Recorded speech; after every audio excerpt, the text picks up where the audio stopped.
Outgoing Chief Election Commissioner O.P. Rawat has raised questions about the Modi government scheme to reduce corruption in political funding, electoral bonds.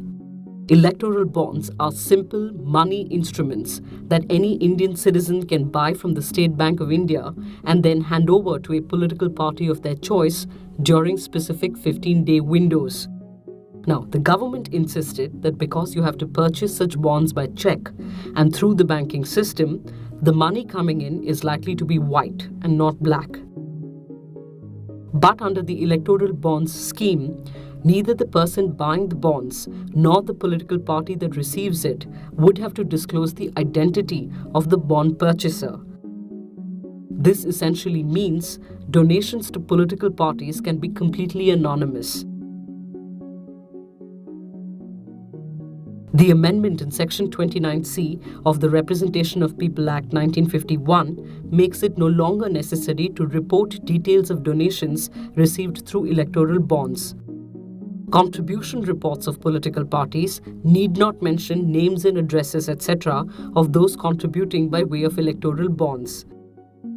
And since parties don't have to file details of contributions received in this manner, the Commission will not know of it and will in turn not be able to display it on their website as they had been doing for people to know. The government also amended rules that had earlier said companies could only donate up to 7.5% of their average net profit over the previous 3 years. This rule ensured that shell companies were not being established merely to funnel money into politics. But the Modi government's amendments did away with this. Another amendment removed the requirement for firms to declare their political contributions on their profit and loss statements.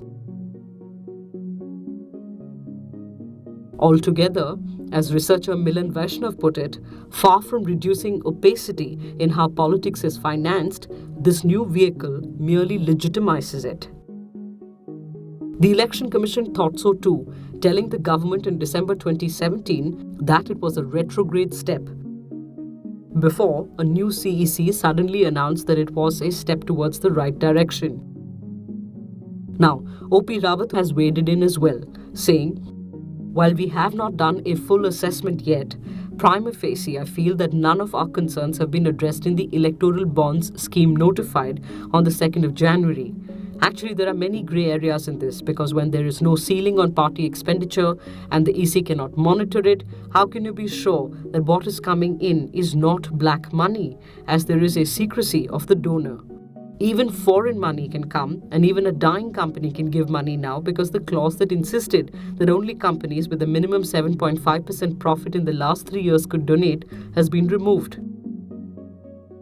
The electoral bond scheme has been challenged in the Supreme Court. The matter is still pending.